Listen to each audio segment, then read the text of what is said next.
How you doing, YouTube? Matt with Massive Beer Reviews, back with yet another review.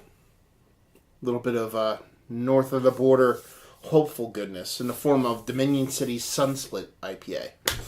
Yeah, Canadian beer. It's been a bit. I've had my fair share of Canadian beers from traveling to Canada myself, being sent beers by some fabulous either Canadian or close to Canadian people. And when my buddy Joe was going to school up there, he'd bring some stuff down all the time. So I've had my fair share, but it's been a while since I've actually had a nice, proper Ontario beer. And super excited to give it a whirl. First things first, thank you very much, Jacob. He sent me a beer mail before. This time he sent me a 5-bomb beer mail. I believe it was 5 beers, and 2 of them were cans. One of them was an IPA. He is from Quebec, but this one is from Ontario, but Ottawa to be exact. So, you know, I won't hold that against them. But, yeah, let's dive into this sucker, see what she's got. As far as what it says in the can itself, it says, makers of very good beer. Starting off very modest. It says Sunsplit IPA. It's a 6.5% alcohol by volume IPA. It is strong beer forte.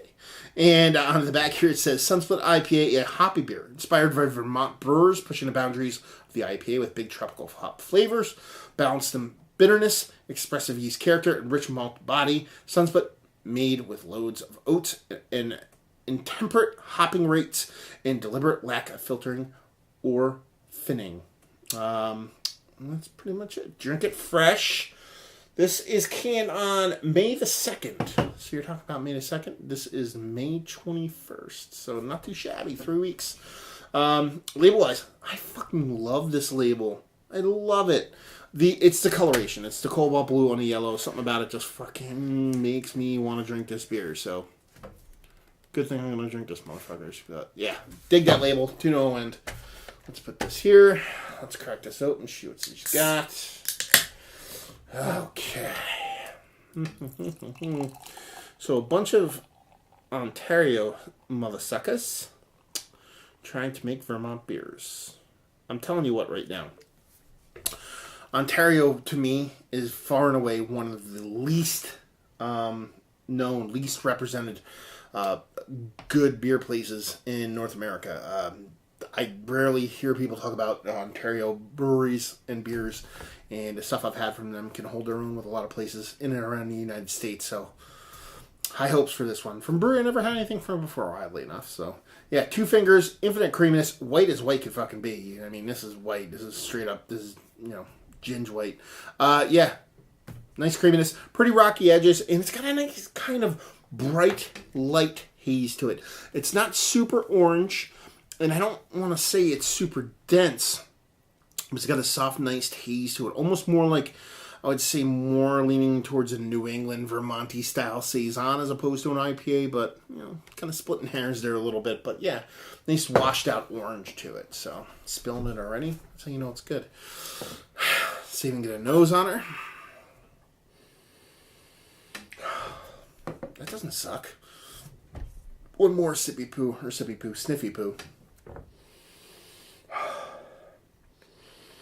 Wow, that's a beautiful nose to it.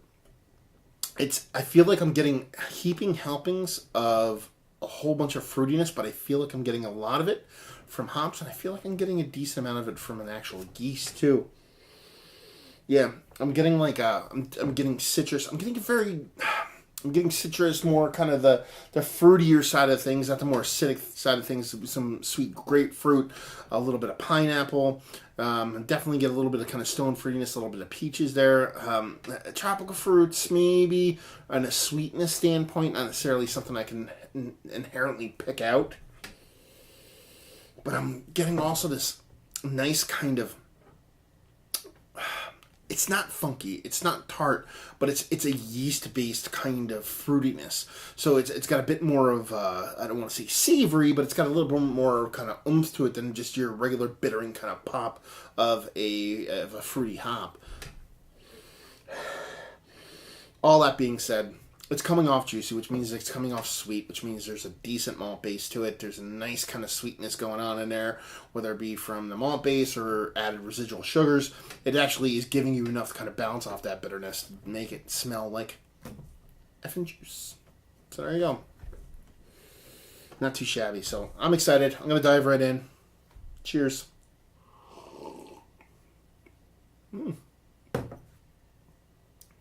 That was weird. Gotta take another sip.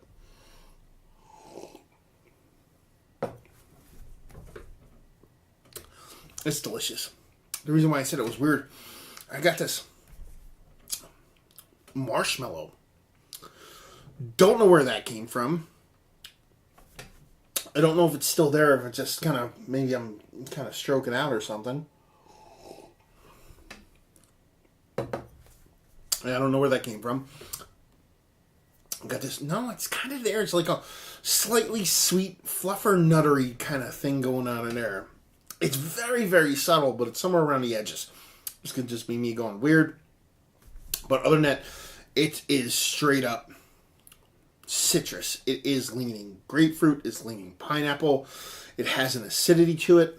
At the same time, it's got a nice sweetness to it. This is a very juice-laden, but like not super sweet. I thought it was going to be sweeter than what it was going to be. It's, you know, it tastes like juice, so obviously it's sweet. But there's enough bitterness to balance off of that it's not overly sweet.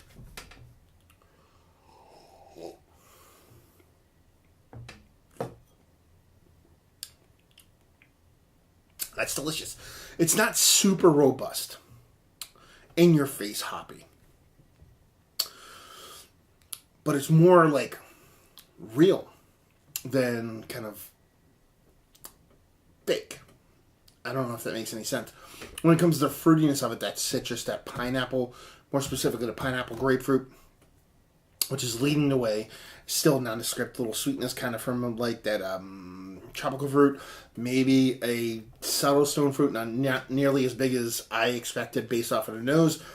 But that nice grapefruit, that nice pineapple is very kind of like, you know what it reminds me of actually? It reminds me of a mixed drink. It reminds me of someone got like a kind of like a mimosa or a screwdriver. That kind of fruit juiciness to where not necessarily is it watered down, but it's mixed with something. That's the kind of vibe I'm getting here. I'm not getting like a vodka kind of drink kind of vibe, but I'm getting that kind of slightly watered down, and I hesitate to use that because that comes off very negative, and it's not negative. It's absolute positive. What I'm getting. But yeah, almost like that with a little bit of kind of zestiness in there. Because the bitterness, the pithiness is just a bit bigger and that sweet juiciness. But at the same time, it's really good. This is a really good fucking beer. This is really good. Very, reminds me of a Canadian version of Sip of Sunshine. Is actually, this is kind of what I'm getting here. Now you're talking about, you know what I mean? Sunsplit versus Sip of Sunshine. I mean, kind of getting a little bit closer. It's kind of what I'm getting here. This is a very similar beer to me. I haven't even had Sip of Sunshine probably for, God, I don't even know, maybe a year, but it just popped into my head right there. So, that good of a beer. Actually, you know, no, not that I'm hate Sip of Sunshine, but I've never been a huge fan of the world. I probably like this one a bit better. The yeast is nice. Get a nice dryness to it. Kind of helps prop up a bit of that hops. Gives you a little bit more flavor. At the same time, that dryness kind of dries everything out. Kind of lets you kind of make room for more, if you will. And, yeah. But the best IPA I've had. Retract that. In the running for one of the best IPAs that I've had. I forgot about Bronin, High Roads Bronin. I had one of that from High Road Brewing, based out of... where are they based out of? Close around Niagara on the Lake.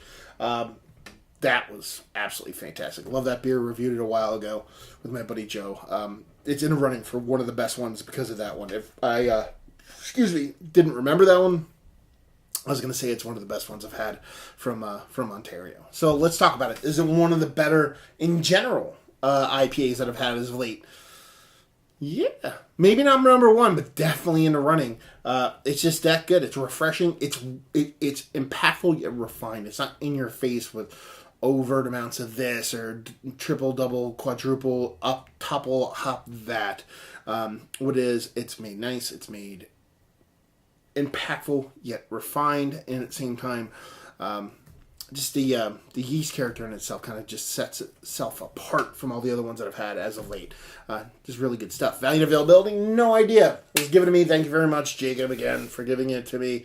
If somebody wants to chime in, Jacob, somebody else, know how much this costs and how readily available it is, that would be fantastic for us to know. And just say if you like what we like this. Pretty much everything I already said. If you like OG New England style IPAs, if you like your Headies, if you like your Sip of Sunshines, if you like those kind of beers, you'll like this, because this is what it is. This is that kind of before these huge, like, let's dial everything to 11 New England style IPAs. It's kind of like an homage to that old school style, but at the same time bring a little bit more of a it's unique, I guess you would say. It tastes like those, but not those. And that is not necessarily a bad thing. So, yeah. If you like those kind of beers, the OG kind of New England style IPAs, then you'll definitely love giving this a whirl, because it is absolutely tasty. So, there you go. Another review in the books. Hopefully you guys enjoyed the review. If you didn't, anywhere in between, please leave a comment in the comment section below. Like, subscribe, and all that fun stuff. Facebook, Twitter, Instagram, Untapped, Massive Beers, all 4 of those places if you want to check me out anywhere else. And another review down. So, hopefully you guys enjoyed the review. Hopefully enjoying a nice Ontario beer right now. And hope to see you next time. Cheers.